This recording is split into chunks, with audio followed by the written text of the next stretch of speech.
जोडून पाया पडून चपलासहित पाया पडतो बाबा। कार्यक्रम आदरणीय साहेबांचं मार्गदर्शन होणार आहे। साहेबांचं मार्गदर्शन होऊस तर एकानीही जरी नैसर्गिक काही आलं तरी उठायचं नाही। यानंतर आदरणीय देवेंद्र बाहुबली हे या ठिकाणी बोलतील।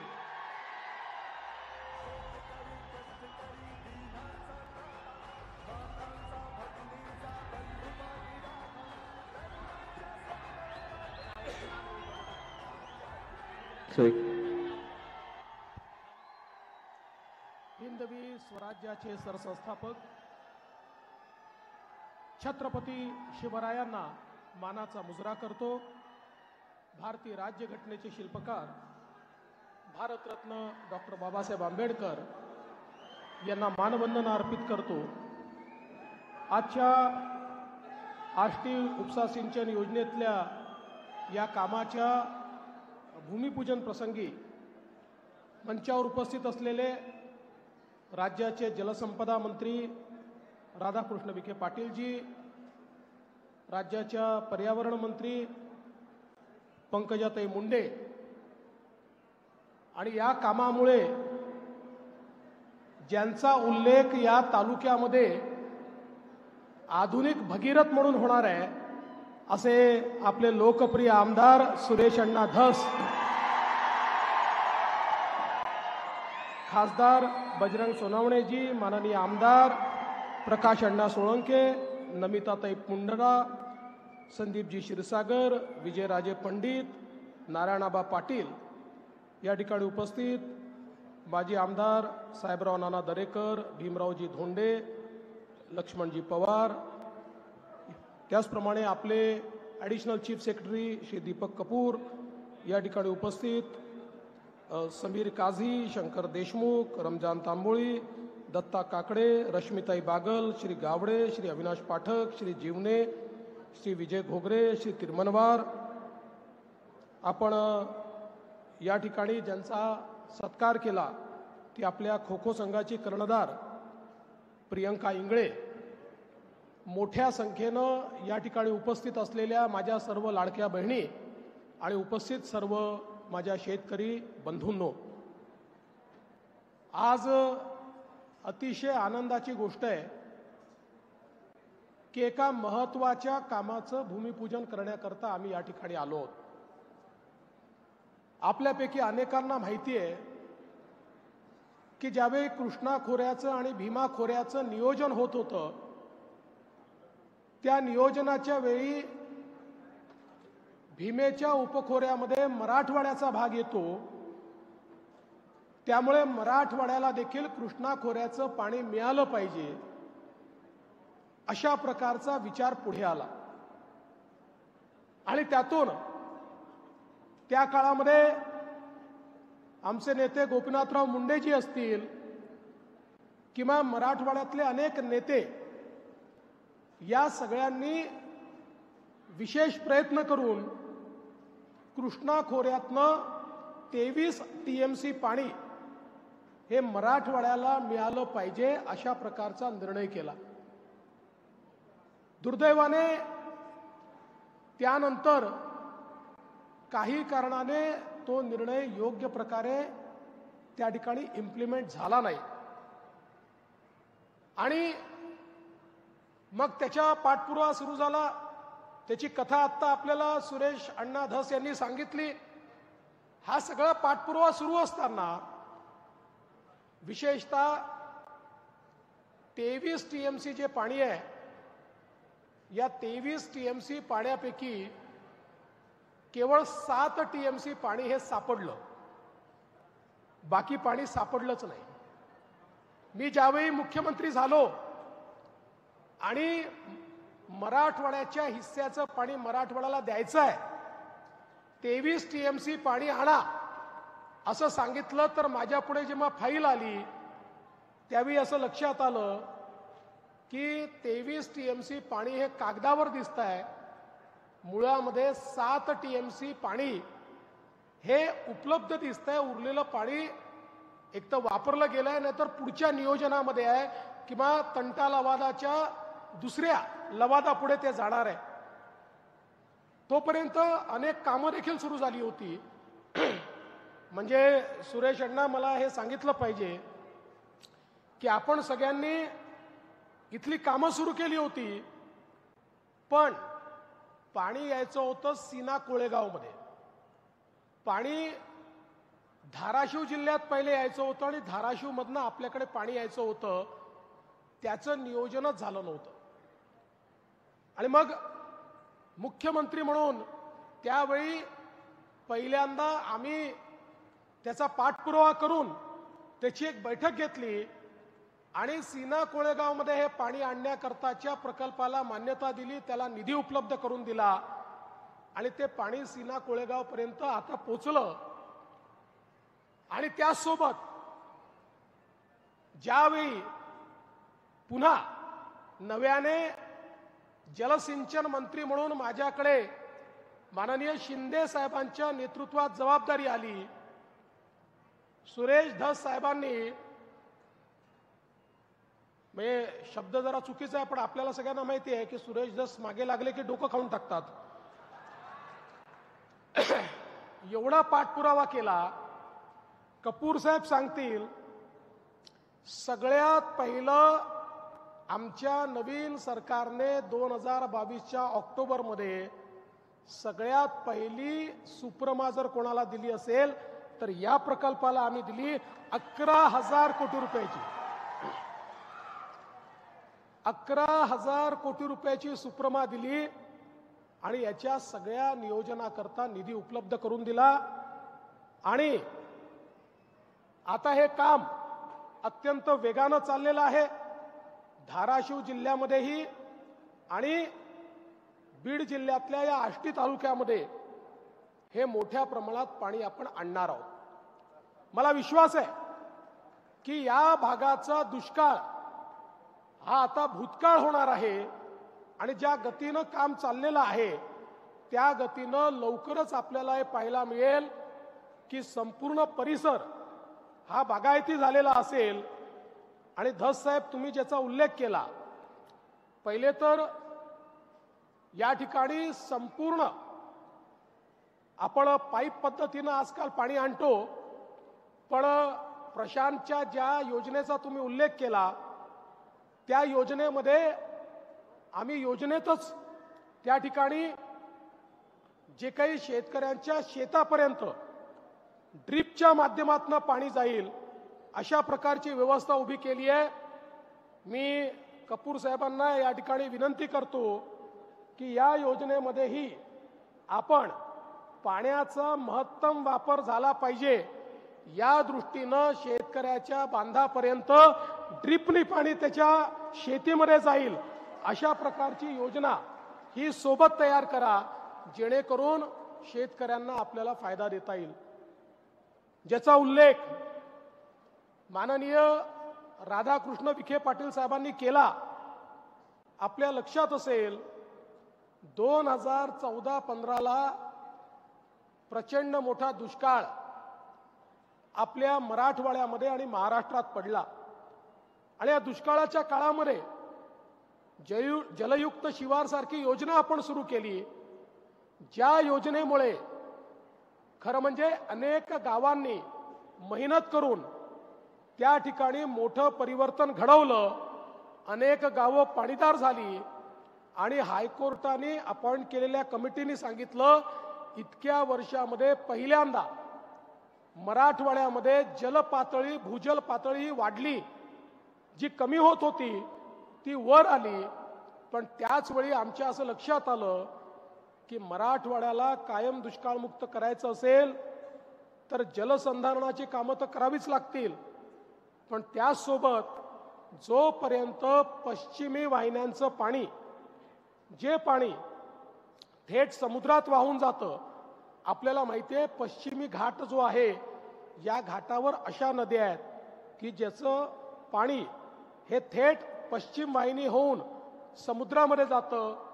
ते पाणी जोपर्यंत आपण गोदावरीच्या खोऱ्यामध्ये आणत नाही तोपर्यंत मराठवाडा दुष्काळमुक्त होऊ शकत नाही. आणि या ठिकाणी खरं म्हणजे बाळासाहेब विखे पाटील यांनी त्या काळामध्ये एक मोठी जलपरिषद घेतली होती आणि त्या जलपरिषदेच्या माध्यमातून या संदर्भातली संकल्पना मांडली होती, पण त्या संकल्पनेवर कुठली कारवाई झाली नाही. ज्यावेळी या गोदावरीच्या उपखोऱ्यांचा एकात्मिक आराखडा मी तयार केला, त्यावेळी आम्ही सांगितलं की आपल्याला जर मराठवाडा दुष्काळमुक्त करायचा असेल तर हे वाहून जाणारं 53 TMC पाणी, धस साहेब तुम्ही 2 आणि 3 TMC करता या ठिकाणी मागणी करताय, 53 TMC पाणी हे गोदावरीच्या खोऱ्यामध्ये आलं पाहिजे. ते जर गोदावरीच्या खोऱ्यामध्ये आलं तर मराठवाड्याच्या या पिढीने दुष्काळ बघितला, पण पुढची पिढी दुष्काळ पाहणार नाही. मराठवाड्यातला दुष्काळ हा भूतकाळ करता येईल. आणि म्हणून त्यावर आपण काम करून आपल्याला कल्पना आहे की त्याचे सगळे आराखडे तयार केले. 2019 साली त्याचा GR आपण काढला, त्या संदर्भातल्या मान्यता आपण घेतल्या. दुर्दैवाने सरकार गेलं आणि त्यामुळे त्याच्यावर काही कारवाई झाली नाही. पण माझं भाग्य समजतो की पुन्हा जेव्हा शिंदे साहेबांच्या नेतृत्वात सरकार आलं, अजितदादा, आम्ही आणि शिंदे साहेब, या जलसिंचन खात्याची जबाबदारी माझ्याकडे आली आणि या 2 वर्षाचा उपयोग हा पूर्णपणे महाराष्ट्रातले जे 4 नदीजोड प्रकल्प आहेत, ज्या प्रकल्पांमुळे विदर्भ, मराठवाडा आणि उत्तर महाराष्ट्र हा पूर्णपणे दुष्काळमुक्त होणार आहे, या प्रकल्पाचा पाठपुरावा सुरू केला. त्याच्यातल्या सगळ्या अडचणी दूर केल्या. त्याला MWRRA ची मान्यता आपण घेतली आणि त्याचे आपण सर्वेक्षणाचे टेंडर्स देखील काढले. त्यामुळे आता हे काम पूर्णपणे मार्गी लागलेलं आहे. आणि मला या गोष्टीचा आनंद आहे की मूळ संकल्पना ज्या बाळासाहेब विखे पाटलांनी मांडली होती, त्यांचे सुपुत्र असलेले राधाकृष्ण विखे पाटील यांनाच आता हे काम दिलेलं आहे. त्यामुळे मला हा विश्वास आहे, सरकार म्हणून आम्ही त्यांच्या पाठीशी खंबीरपणे आहोत.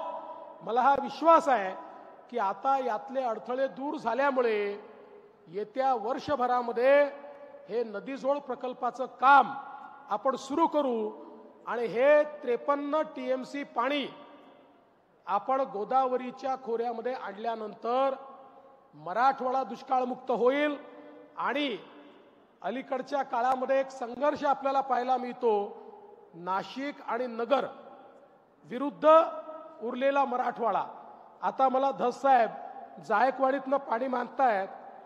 जायकवाडीमध्ये आत्ता जर मी म्हटलं की लगेच तुम्हाला पाणी देतो, इथनं तर सुखरूप निघेल, पण संभाजीनगरला सुखरूप राहील का याची शक्यता कमी आहे. पण मी तुम्हाला हे सांगतो की हे जे पाणी आपण आणतोय त्याच्यानंतर जायकवाडीत इतकं पाणी येणार आहे की जायकवाडीचं पाणी तुम्हाला द्यायला कोणी नाही म्हणणार नाही. आणि तसंही ही सगळी कामं जर करायची असतील तर त्याला तेवढा कालावधी लागणारच आहे. आणि म्हणून तुम्ही काळजी करू नका. आपण हा निर्धार केलाय की काहीही झालं तरी मराठवाड्याच्या पुढच्या पिढीला आपल्याला दुष्काळ पाहू द्यायचा नाही. आणि ज्याचा उल्लेख केला, मला याचा अभिमान आहे की देशाचे प्रधानमंत्री माननीय नरेंद्र मोदीजी यांना आम्ही विनंती केली की साहेब आपण आंतरराज्य नदीजोड प्रकल्पाला मान्यता देता, त्याला पैसा देता, आम्हाला आंतरराज्य करायचं नाही, आम्हाला 4ही नदीजोड प्रकल्प आमच्या राज्याच्या अंतर्गत करायचे आहेत, त्यालाही तुम्ही मान्यता द्या. माननीय मोदी साहेबांनी सांगितलं तुम्ही आमच्याकडे पाठवा, आम्ही त्यालाही मान्यता देऊ आणि त्यालाही आम्ही मदत करू. त्यामुळे एक महत्त्वाचं काम हे पुढच्या पिढ्यांना एक प्रकारे या ठिकाणी दुष्काळमुक्त करण्याचं काम हे आपण या माध्यमातून निश्चितपणे करणार आहोत. आणि हे सगळं करत असताना उपसा सिंचन योजना म्हटली की त्याला खूप वीज लागते. मग त्या विजेचं बिल शेतकऱ्यांनी द्यायचं की ते कोणी द्यायचं, मग ते किती द्यायचं, अशी अडचण तयार होते. म्हणून आपण निर्णय घेतला राज्यातल्या सगळ्या उपसा सिंचन योजना या आता आपण सोलरवर टाकतो आहे. ही पण उपसा सिंचन योजना जी आहे ही सोलरवर असणार आहे. त्यामुळे या ठिकाणी जो अतिरिक्त बोजा आमच्या शेतकऱ्यांवर उपसा सिंचन योजनेचा येतो तो येणार नाही. आणि ती योजना देखील त्या ठिकाणी म्हणजे मला माहिती आहे अनेक उपसा सिंचन योजना आहेत. ज्यावेळेस दुष्काळाची वेळ येते किंवा भरून घेण्याची वेळ येते त्यावेळेस मग तिथले आमदार आमच्याकडे येतात, साहेब आमची योजना बंद आहे. का बरं बंद आहे? इलेक्ट्रिसिटीचं बिल भरलं नाही म्हणून बंद आहे. मग ते बिल भरा आणि त्यानंतर ती योजना सुरू करा. आता हे सगळं होणार नाही. या सगळ्या योजना आपण या ठिकाणी सोलरवर टाकतो आहे. आणि एवढंच नाही तर आपल्याला लक्षात असेल मी 2018 साली सांगितलं होतं की आमच्या शेतकऱ्याला दिवसा 12 तास वीज मिळाली पाहिजे. या दृष्टीनं मुख्यमंत्री सोलर वीज वाहिनी योजना आपण सुरू केली होती. मला सांगताना आनंद वाटतो, महाराष्ट्र हे पहिलं राज्य आहे ज्यांनी शेतकऱ्यांना वीज पुरवठा करण्याकरता स्वतंत्र कंपनी तयार केली. आणि या कंपनीच्या अंतर्गत आम्ही 16,000 मेगावॅटचे फीडर जे आहेत याचं सोलरायझेशन करतोय. आपल्या राज्यामध्ये शेतकऱ्यांना एकूण 16,000 मेगावॅट वीज द्यावी लागते. ती सगळी वीज आता सोलरच्या माध्यमातून येणार आहे. 2026च्या डिसेंबर पर्यंत किंवा फार झालं तर मार्च 27 पर्यंत हे सगळे प्रकल्प पूर्ण होतील. आणि त्यानंतर आमच्या शेतकऱ्यांना आम्ही 12ही महिने दिवसाची वीज ही त्या ठिकाणी देऊ. आणि सगळ्यात महत्वाचं आहे आपण तर मोफत वीज दिलेलीच आहे. मोफत वीज आपण शेतकऱ्यांना द्यायचा निर्णयच घेतलेला आहे. पण आता हे झाल्यामुळे राज्यावरचा बोजा देखील कमी होणार आहे. कारण आज शेतकऱ्याला आपण जी वीज देतो ती आपल्याला 8 रुपयाला पडते. आणि आपण जेव्हा बिल घेत होतो तेव्हा शेतकऱ्याकडनं ₹1.5 किंवा ₹1.25 घेत होतो.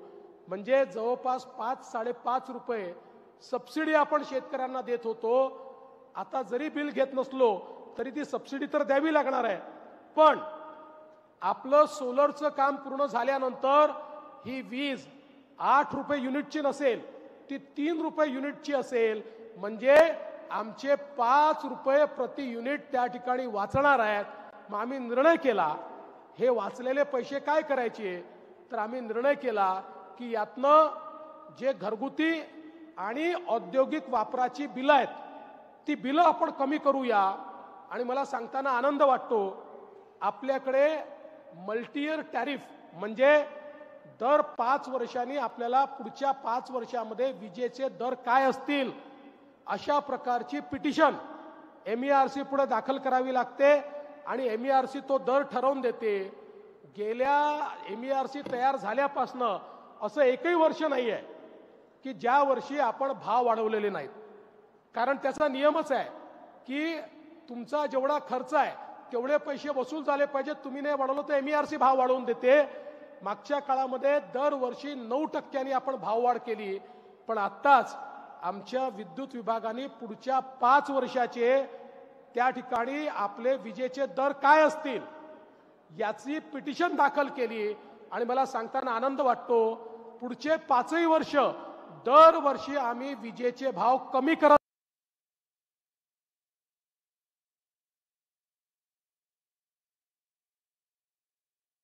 जाणार आहे. घरगुती विजेचे भाव आणि या ठिकाणी औद्योगिक विजेचे भाव देखील 4 कोटी रुपयाची बचत ही त्या ठिकाणी होते. त्यामुळे मोठ्या प्रमाणात त्याचा दिलासा हा आपण आपल्या सामान्य ग्राहकांना देखील देतो. आणि म्हणून मी आपल्याला एवढंच सांगू इच्छितो आपलं सरकार हे सामान्य माणसाच्या शेतकऱ्याच्या पाठीशी उभं आहे. आणि या ठिकाणी त्यांच्या जीवनामध्ये परिवर्तन झालं पाहिजे.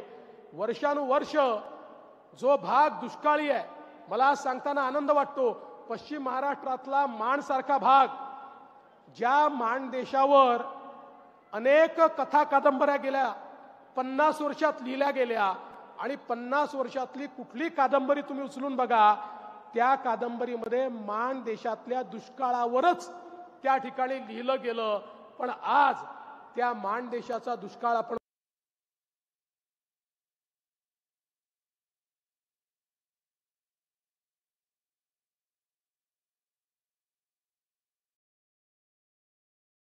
संपूर्ण संपवला. आज संपूर्ण माण हे पाणीदार झालेलं आहे आणि तिथला जो हा कार्यक्रम आहे, हा कार्यक्रम या दृष्टीने अत्यंत महत्वाचा आहे. आपलं जे पाणी हक्काचं आहे ते हक्काचं पाणी या ठिकाणी पोहोचवण्याचं काम हे सुरेश धस, तुम्ही आणि अनेक लोकांनी याच्यामध्ये हातभार लावला, या सगळ्यांनी पोहोचवलं. मी तुम्हाला पुन्हा एकदा हा विश्वास देतो की या ठिकाणी खऱ्या अर्थानं या ठिकाणी सुरेश दासांनी मला चिठ्ठी दिलीच आहे 3 TMCची. मी तुम्हाला विश्वास देतो की काळजी करू नका. जसं हे काम न होणार प्रयत्न आपण सगळ्यांनी केले, तुम्ही केले म्हणून झालं, पुढचंही काम निश्चितपणे करू आणि या मराठवाड्यातल्या कानाकोपऱ्यामध्ये या ठिकाणी निश्चितपणे हे पाणी आपण पोचवू.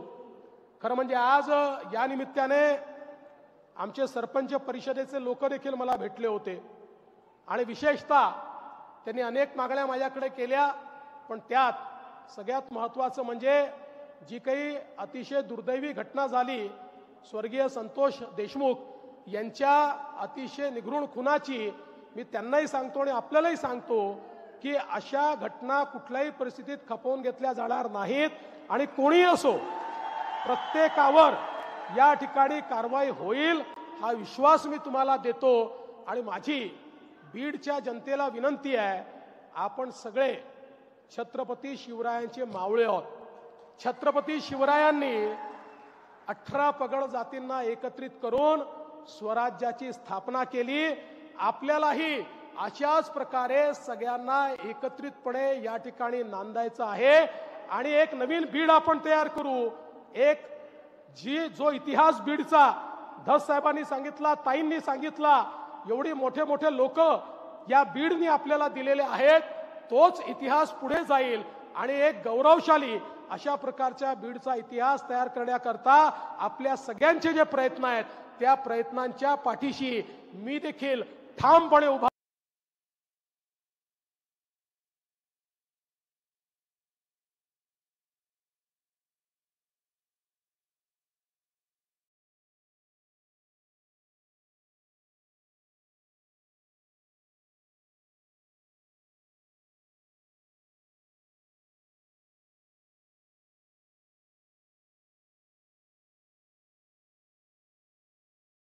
राहील एवढंच या निमित्ताने सांगतो. पुन्हा एकदा आपलं सगळ्यांना